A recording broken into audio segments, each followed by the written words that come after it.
Greetings there, my friends. Welcome to another episode of To The Point. This is a special episode, and I'll tell you why in just a second. How you doing, Miss Kathy? I'm good, thanks. This is a restart. We had a 15-second blunder before because...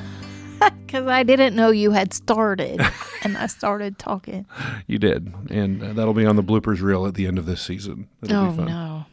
We should do that. No. They would be hilarious. Oh, my. That'd be good. Okay, why is this a special episode? We are in week 2 of a 4-week series, a mini-series here at To The Point, in which we are talking about parenting. But this is Valentine's week. And I know I can watch you cringe every time when I talk about the fact that part of parenting means you got to have a red-hot romance going on at home. It's true. Yep. It's true. You still don't like me talking about it, though, I can tell. Nah, it's all right. You gotten better over the years? Sometimes I just wonder if you know where the line is. Sometimes it's back there. There's back a line? you. What are you talking about? Yeah, sometimes I do that. I can look out there, and it's usually not about romance, but what is it you always say when I'm saying something that you think is offensive in a sermon? Making friends. Just making friends. Making friends. Well, we're going to make some friends this week because we're talking about parenting, but one of the most important parts of parenting is building a house that lasts, right?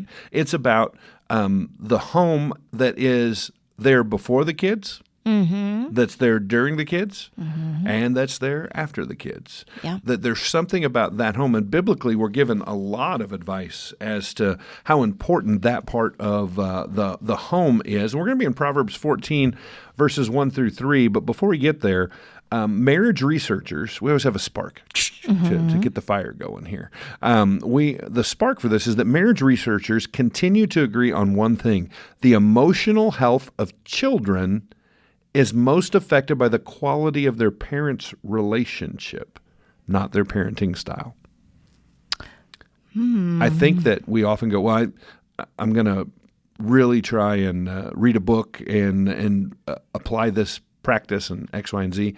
But they say consistently, again and again and again, it's the emotional health of children directly connected to the quality of their parents' relationship. Now, for many of you, I know you're going to immediately go, well, then I'm in trouble because I'm a single mom, or I'm a divorced dad, or we're in a blended home. Listen, it is what it is right now. But you can stop talking smack about an ex. Right? Now you're making friends. But that's true. You say, but they're blah, blah, blah. You can know that all day long. It's not going to help them for you to express that to them. Yeah. We're going to talk about an ideal relationship between the two parents that are there. But just before we even get down to the nitty-gritty of this, if there is a solo parenting thing going on, then you can still give health to your child by the way you talk and speak about your ex.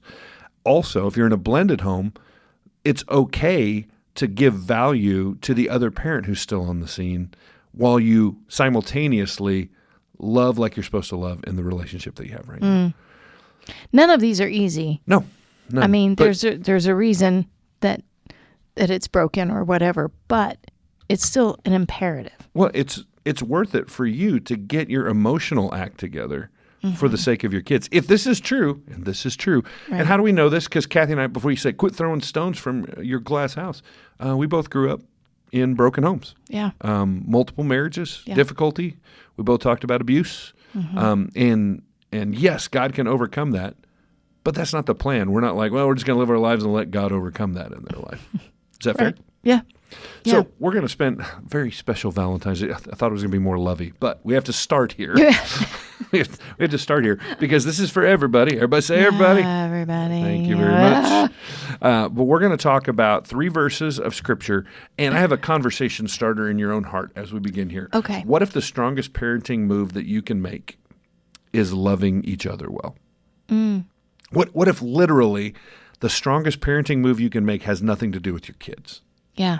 It has to do with what they see in the two of you. And we refer to Wilhelm a lot because he's our active grandparenting. There's a great resource by a friend of mine, Chuck Stecker, and he says, never babysit your grandkids. Right.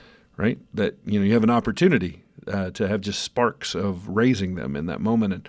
And we were in Dylan's just today. And he was sitting in the cart eating candy hearts. I got him some Valentine's hearts. And he was watching us, and one of the hearts came out, and he always eats one, and then he says, you have one, and then Right. you have one. He points at you. And Kathy ate one, and it said smack, like smack your lips. Right. And so we're walking down the aisle, and he's watching us, and we just looked over at each other and gave a little kiss right there. And we looked back down at him, and he just little smirk. Grin, real big. grin. It was so sweet. It was. And I realized in that moment, he needs to know Grandma and Grandpa love each other. Yeah. And part of his security is coming from the fact, look, they just gave each other a kiss. They give me kisses, but they gave each other a kiss. Yeah. And what if the strongest parenting move you had was to draw closer to each other? We always said this: if you're having trouble and you're trying to draw close to each other, don't try that. Yeah. What do you do? You draw close to God, and He'll draw you together. You draw close to God. And as you both move towards God, then you're moving together. It's like Right. He's the top of a triangle, and you're moving together. If you two are there and you have a kiddo and you're drawing together, then you're dragging him along with you. Yeah. Does that make sense?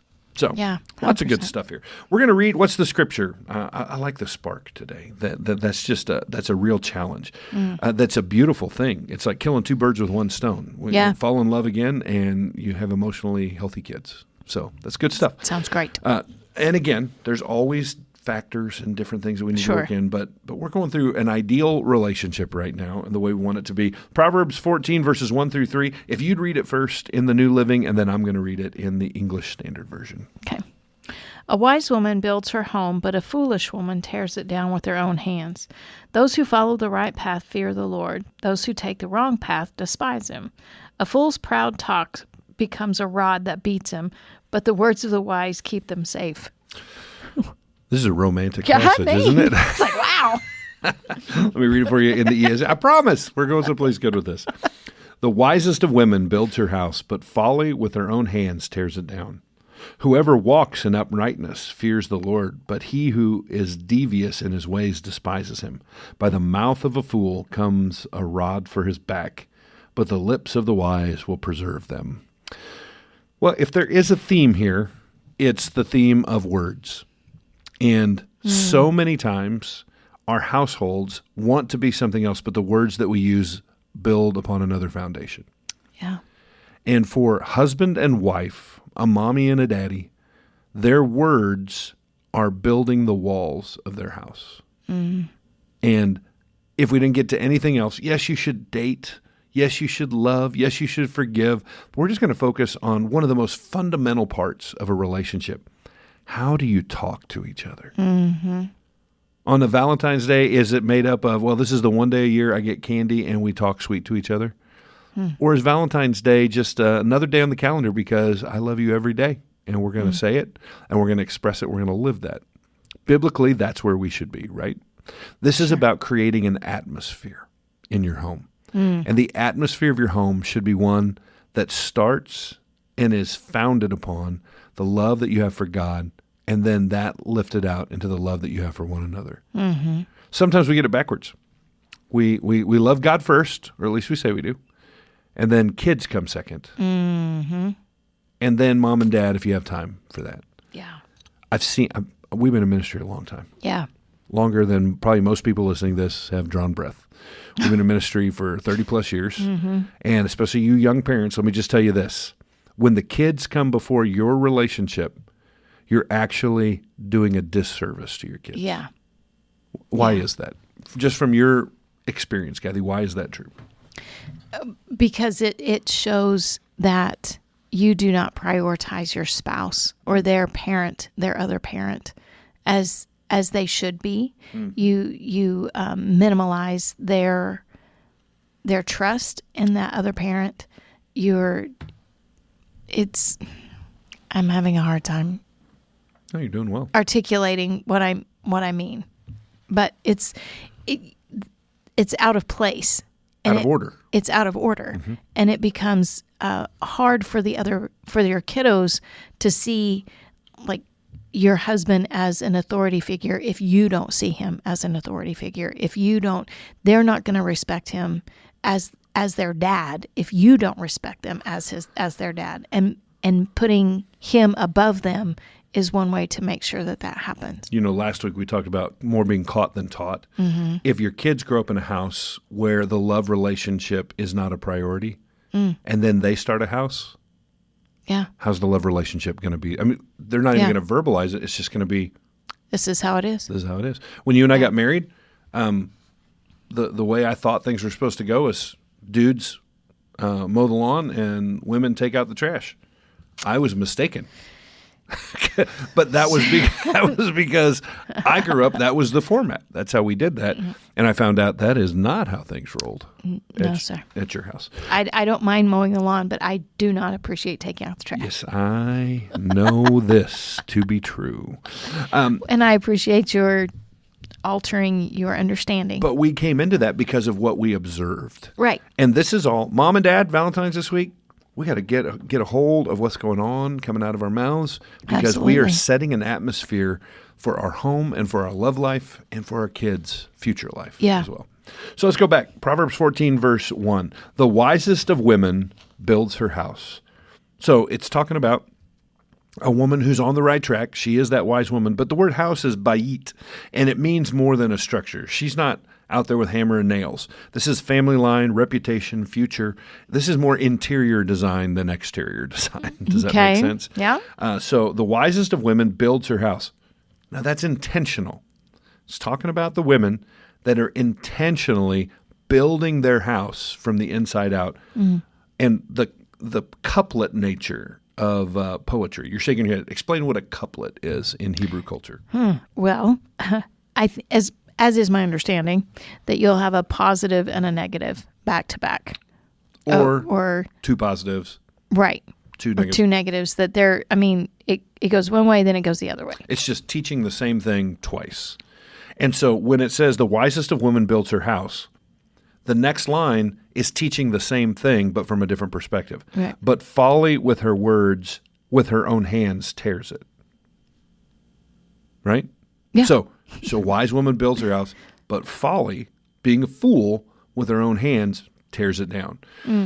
So a woman has the ability, and the context of this passage is going to be a lot about how we say and how we talk when we get to verse 3 specifically. A wise woman uses her words to build up her house, and that is the family, the reputation. It is how you speak about your husband, how you talk about dad, how you speak about their extended family. Because with the same hands, you can tear all of that down. Yeah. It's amazing, isn't it? Yeah. Now, why would they say that to just women? Well, because the next line is for men.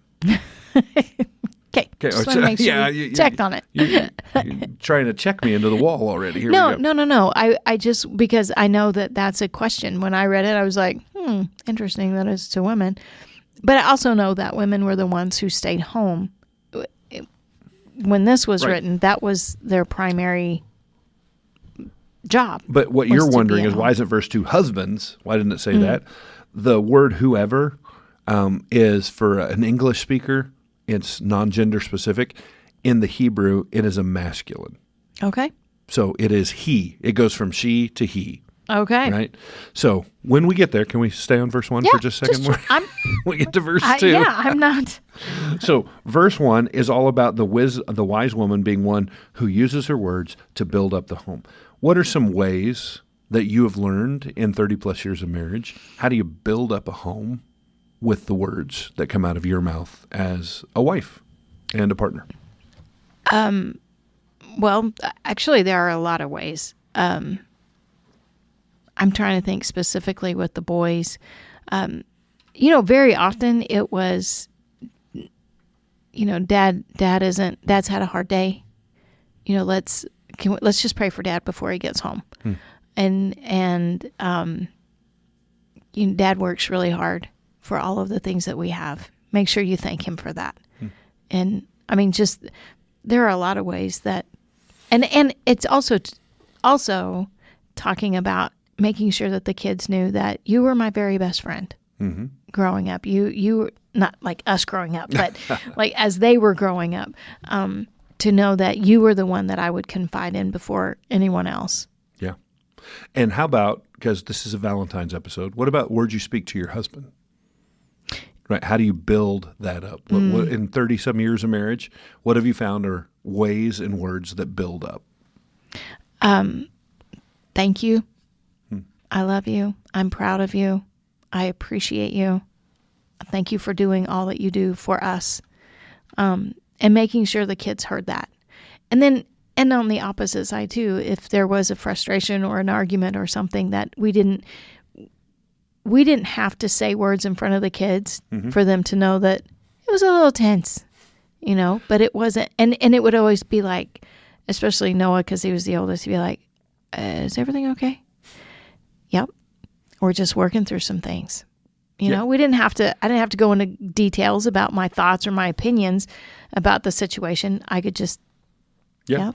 And he just revealed to us not too long ago at a family meal, he goes, oh, you guys never yelled. He goes, when you guys got quiet, that's when I knew things were bad. Right. Right. That's pretty intuitive for him. Yeah. Yeah. Yeah. And what about the second half of that? What are some ways that as a wife you can tear down?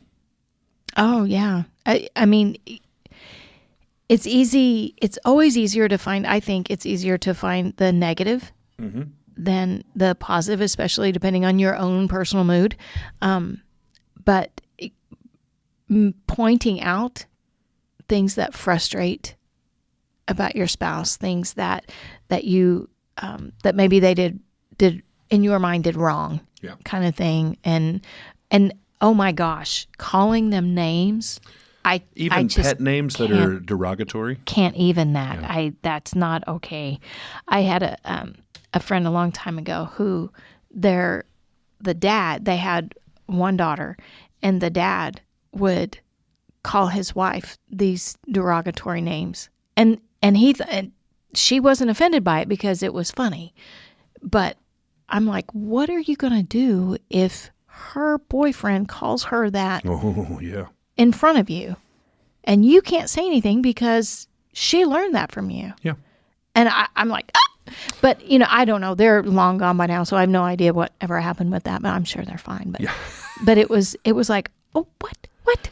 So what we're getting at is that you may think it's a pet name, or your kids take whatever you're doing, and to you it's at X level of intensity. Imagine that those hearing it outside of you, it's at least double that. Mm-hmm. So whether it's good or it's bad, it's going to be amplified. Yeah. And I think it's super important. It is. And I just wanted to I know we've used this illustration before, but sarcasm when your kids are little, they don't get it. They don't get it. They don't.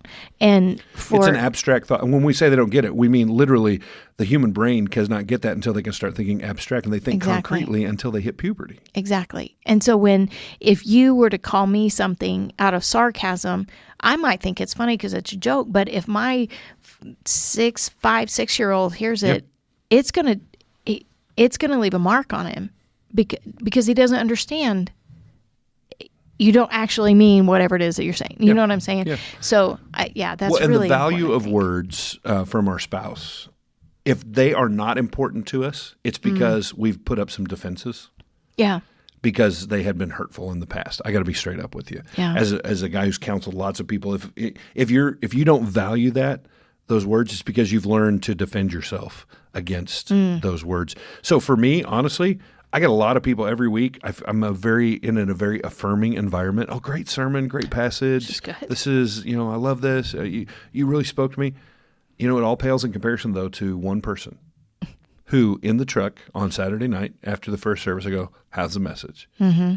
When I actually write a sermon, when I get it together, I think about one person. It's a fictitious person. I think about somebody with an 8th grade reading level. They're working hard. They don't know much about the Bible. And I'm trying to bring things down to that level till I really communicate to them. Mm-hmm. But I always have at least one thing. This is my goal, and you know this. I always have at least one thing in the message, and my hope is that Kathy, after hearing me preach for 30 years, would go, I did not know And if I can do that, I'm like, bang, zoom. That is awesome. Because I actually know what it is every week. And when we get in the truck, Kathy says, you know what? When you said blah, blah, blah, I wrote that down. I'm like, yes. Because those words, your words, are more important to me than anyone else's words. Oh, Just straight up. I and I think they should be. Now, You're really good at that, by the way. well, good. I walk away with At least every week. Good. That makes me happy. Now let's move to the masculine side. Whoever, men. Now, everything said to women applies to men too, and everything Sure. applied to the men here applies to women as Right. well. But whoever walks in uprightness fears the Lord. What is uprightness? You got to walk righteously. Men, in your household, as you're building this atmosphere, you treat your women with respect. Can you be playful? Sure. Can you have fun? Yeah. But we don't need we don't need our kids to see us treating our wives less than we want to see their future spouses or boyfriends, girlfriends treat them. Yeah. Right? We want to walk in uprightness because we want them to see the way I treat their mama as me fearing the Lord because that's his daughter. Mm-hmm. Right? And I'm not going to jack with that guy's daughter. Smart. That's just smart. So you walk in uprightness. Now, couplet, the other side, but he who is devious in his ways despises him. Devious. Devious. And what is devious? That is like cutting, snarky, under the table. I treat my wife great out in public, get in the car, and I act different. Mm-hmm. And it's just calling you out, saying that you need to be consistently upright before the Lord and treating that woman as if she were the apple of God's eye. And if you do so differently on the other side, then God, it's a despise. He despises him. Yeah. Wow. That's crazy. You know, there's a verse of scripture, I believe it's in 1 Peter, and I quote it all the time. I should make sure I get the address down for sure. But it says, don't treat your wives harshly, or God will not hear you. He'll just quit listening to your prayers. Yeah. I believe that there's a whole generation of guys right now that you're praying, you're like, I just can't, God's not listening to me. And I'm like, yep. I've been in counseling before. It's been pretty rough where they've been like, well, I pray and I just don't feel like God even listens to me. And I go, I agree with that. And they're like, you don't think God hears me? And they want to say it out loud, but then they want me to defend it. And I'm like, no, the way you treat your wife, I don't think he's listening to you. And we go to that scripture and I say, why don't you try treating her extra special for a few weeks and then let's see if maybe your prayer life turns around. It's an incredibly, I mean, God loves his daughters. Yes, he does. and he expects the men to act like he would act if they were her spouse. Yeah. Right? Yeah. Wow. And then finally, verse 3, by the mouth of a fool comes rod for his back, but the lips of the wise will preserve them. It's just, there are dumb things to say and there are smart things to say. What a great way to sum up that verse. Dumb things get you smacked. Yeah. And what does it say? It says, but the lips of the wise preserve them. Smart things keep you from trouble. Yeah. How many times in marriage, and just, I'm not asking for a real number, but how many times in marriage have you said, I'd like to say that. I'm not going to say that. Oh, lots and lots and lots of times. Last week, And, right? well, most of the time it's because I think it'd be funny. But then that little whatever in my brain goes, no, that's hurtful. Yes, Don't do it. Don't do that. Okay. Don't do that. Never mind. And so we need to learn that filter. Here's the bow, bow, bow, bow, romance moment now. How about we make a commitment to one another? Matter of fact, I forgot my little sound effect here. How about we give our 2 cents on this? Okay. Here's what I believe. If we would just learn to speak lovingly and gently, and that was the only way we would speak to our spouse, that what it would do is it would change the atmosphere of the home, our ability to parent, and the whole heart of our relationship. Yeah. The only thing you're changing is how you talk to one another. Yeah. Yeah. You know, I immediately when you said that, I think of my Aunt Judy and Uncle Jim. They've been married for ever 50 lots of years, 60, I don't know, long time. And I have never, honestly, I cannot think of one single time when they have ever said a foul word about each other. Ever. And do you think they had conversations? I'm sure. Yeah, they did. I'm sure. But I have always watched him hold her up, and she respects him like crazy. And and their home is where I always wanted to spend time. You know, that's where I wanted to be. Yeah. Yeah. And So the way they talk to each other. I usually use myself as the idiot, but I think I did something right recently. You did. I think I did. You and I had a conversation just today that I was referring back to something that you said in a public gathering earlier this week. And I was like, hey, I just wanted you to know I didn't want to say anything then because it was in front of a group of people. It's not that big a deal, but this was incorrect. And it was just a simple correction. But my thought was, I wouldn't want Kathy to correct me over something simple like this in front of a group of people. So I'm just going to wait. And the next day it hit me. I'm like, oh, yeah. And you received that so well. You're like, oh, that's good to know. I did not know that. If I'd have done that differently, if I'd have stopped and said, I ain't right. Let's fix it. And we're in front of this group of people. Just help me play out. What are the two potential differences in how that played out this week? It probably would. I mean, it wouldn't have hurt you. No. And knowing me, I would have been like, but it would have hurt my feelings that you did it in front of others. Yeah. And so, So did I do it right? Yeah, you did. You did. And because we're not talking about what it was right now, I'm still getting credit for it. Correct? It wasn't a big deal. It wasn't a big deal, but I would have felt stupid. And I hate that. Yeah. So I did that all by myself, all on my own. So the fact that you waited and then you told me later, and it was a conversation instead of an argument. And so I appreciated that. Well, and when we talked about, and thank you. And when we talked about Uncle Jim and Aunt Judy and the way they handled one another, and I said they probably did have conversations. You couldn't imagine those conversations being ugly because of the way they handled each other publicly. Yeah. Right? So they're not going to be, it's not night and day. They're going to be, even when they have stronger conversations, they're still going to be coated in love and respect. Yeah. You couldn't imagine it any other way because of how they treat one another. Right. And it's not that whole, oh, she's always right. I haven't been right in 55 years. That we hear from comedians all the time. Yeah. Yeah. And that's not it at all. It's just that they just handle each other gently. With their words. Yeah. Romance begins with words, and it is sustained and it is elongated by words as well. Yep. If you want to maintain a love relationship, it begins with how you handle. It's not about the things that you offer or what you do. It's your tone, your timbre. It is the language that you choose to use. It is learning when to refrain and how to always build up and not tear down. Happy Valentine's Day. Happy Valentine's Day. I hope that that's a blessing to each and every one of you.